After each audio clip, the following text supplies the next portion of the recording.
महाभारत का नाम सुनते ही हमारे मन में एक भयानक और विनाशकारी युद्ध की तस्वीर उभर आती है। एक ऐसा युद्ध जिसने पूरे आर्यवर्त को हिलाकर रख दिया था। लेकिन क्या आपने कभी सच में यह सोचा है कि आखिर इसमें महायुद्ध की असली वजह क्या थी? अक्सर लोग कहते हैं कि महाभारत युद्ध दुर्योधन के अहंकार के कारण हुआ। कुछ लोग इसे द्रौपदी के अपमान से जोड़ते हैं, तो कुछ शकुनी की कुटिल चालों को इसका कारण मानते हैं। लेकिन अगर महाभारत को गहराई से समझा जाए तो एक बेहद चौंकाने वाला सत्य सामने आता है। यह सत्य बताता है कि इस महाविनाशकारी युद्ध की नींव उन 3 महान और धर्मात्मा योद्धाओं ने रखी, जिन्हें दुनिया आज भी आदर और सम्मान से याद करती है। ये 3 महान योद्धा थे पितामह भीष्म, गुरु द्रोणाचार्य और महान दानवीर कर्ण। आश्चर्य की बात यह है कि ये तीनों ही भगवान परशुराम के शिष्य थे और धर्म, नीति और युद्ध कौशल में अद्वितीय माने जाते थे। फिर भी इनके कुछ ऐसे निर्णय और कर्म हुए जिन्होंने धीरे धीरे महाभारत युद्ध की जमीन तैयार कर दी। तो आइए इस पूरी जानकारी को अंत तक जरूर देखिएगा, तभी आपको पूरे रहस्य का पता चलेगा। कहानी उस समय की है जब श्री कृष्ण महाभारत युद्ध से ठीक पहले कर्ण से मिलने गए थे। श्री कृष्ण जानते थे कि कर्ण वास्तव में कुंती का पुत्र है और पांडवों का बड़ा भाई है। वे कर्ण को सच्चाई बताकर उसे पांडवों की ओर लाना चाहते थे ताकि यह विनाशकारी युद्ध टल सके। जब श्री कृष्ण ने कर्ण को उसके जन्म का रहस्य बताया और उसे पांडवों के साथ आने का प्रस्ताव दिया, तब उन्होंने एक बेहद गहरी और रहस्यमय बात कही। श्री कृष्ण ने कर्ण से कहा कि इस महायुद्ध की असली जड़ दुर्योधन या द्रौपदी नहीं है, बल्कि 3 ऐसे महान योद्धा हैं जो धर्म का पालन करने वाले माने जाते हैं। ये 3 लोग हैं भीष्म, द्रोणाचार्य और स्वयं कर्ण। यह सुनकर कर्ण भी कुछ क्षणों के लिए मौन हो गया, क्योंकि उसे भी एहसास था कि उसके जीवन के कुछ निर्णयों ने इतिहास की दिशा बदल दी थी। सबसे पहले बात करते हैं पितामह भीष्म की। भीष्म को महाभारत का सबसे महान और धर्मनिष्ठ योद्धा माना जाता है। वे सत्य, वचन और धर्म के प्रतीक थे। लेकिन उनकी एक प्रतिज्ञा ने पूरे हस्तिनापुर के भविष्य को बदल दिया।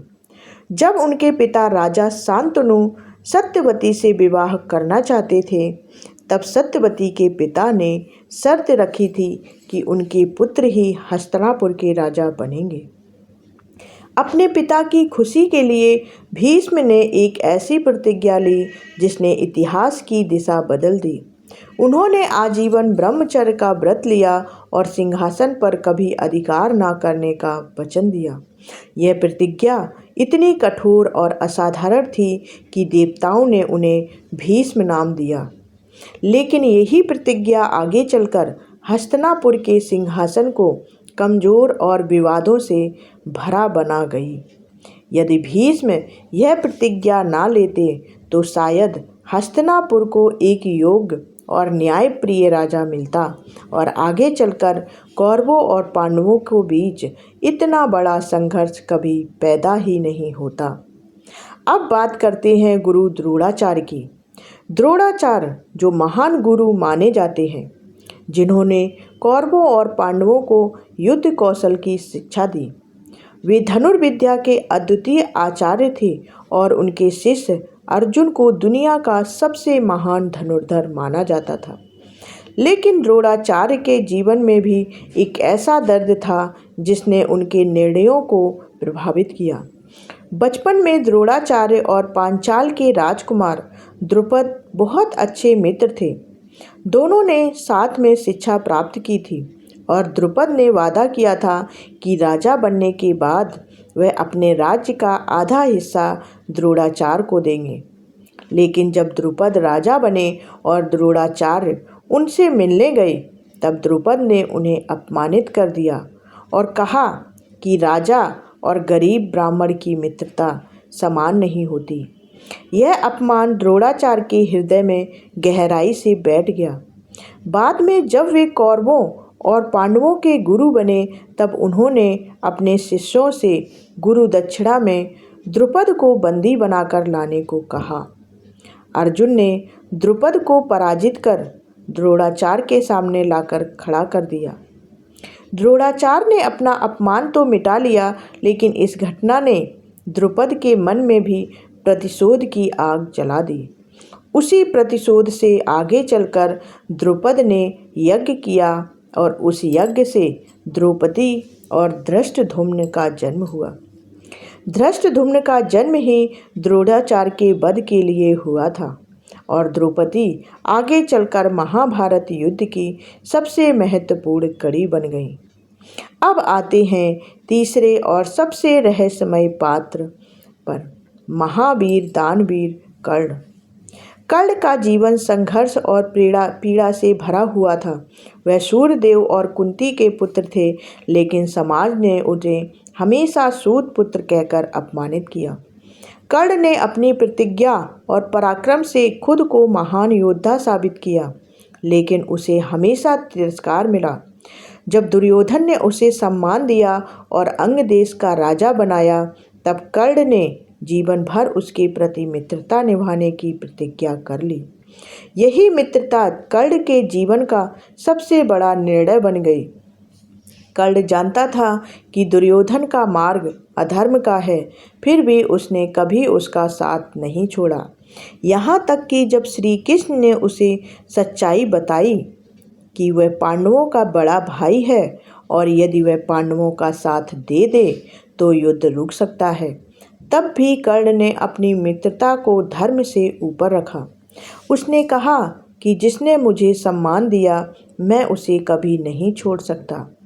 कर्ण का यह निर्णय उसके महान चरित्र को भी दिखाता है और साथ भी यह भी बताता है कि कभी कभी अंधी निष्ठा भी विनाश का कारण बन जाती है। जब हम इन तीनों महान व्यक्तियों के जीवन को देखते हैं, तो समझ में आता है कि महाभारत युद्ध किसी एक व्यक्ति की गलती से नहीं हुआ था। यह कई निर्णयों और घटनाओं की श्रृंखला का परिणाम था। भीष्म की प्रतिज्ञा, द्रोणाचार्य का प्रतिशोध और कर्ण की अटूट मित्रता, इन तीनों ने मिलकर एक ऐसा जाल बुन दिया जिसमें पूरा हस्तिनापुर उलझ गया। धीरे धीरे परिस्थितियां ऐसी बनती चली गईं कि अंत में युद्ध ही एकमात्र रास्ता बचा। महाभारत हमें यह सिखाता है कि कभी कभी अच्छे और धर्मपरायण लोग भी ऐसे निर्णय ले लेते हैं जिनके परिणाम बहुत भयानक हो सकते हैं। धर्म केवल अच्छे इरादों से नहीं चलता, बल्कि सही समय पर सही निर्णय लेने से चलता है। अगर भीष्म ने अपने पिता के मुंह में वह प्रतिज्ञा ना ली होती, अगर द्रोणाचार्य ने अपने अपमान का बदला लेने की भावना को अपने ऊपर हावी ना होने दिया होता, और अगर कर्ण ने मित्रता से ऊपर धर्म को रखा होता, तो शायद इतिहास की सबसे भयानक लड़ाई कभी नहीं होती। इसलिए महाभारत केवल एक युद्ध की कहानी नहीं है, बल्कि यह मानव जीवन के निर्णयों, भावनाओं और कर्मों की गहरी सीख भी है।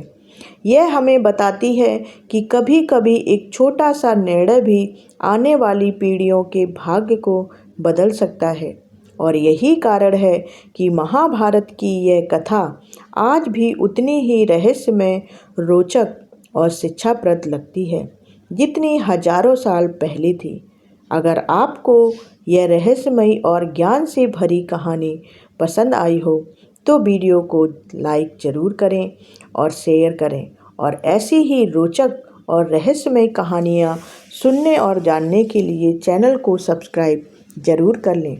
साथ ही कमेंट करके ज़रूर बताएं कि आप अगली वीडियो किस विषय पर देखना चाहते हैं। आपका एक कमेंट और एक शेयर हमें और भी बेहतरीन कहानियाँ आप तक पहुँचाने की प्रेरणा देता रहेगा। तो वीडियो को लाइक ज़रूर करें, शेयर करें और चैनल को सब्सक्राइब करें। धन्यवाद। जय श्री कृष्ण।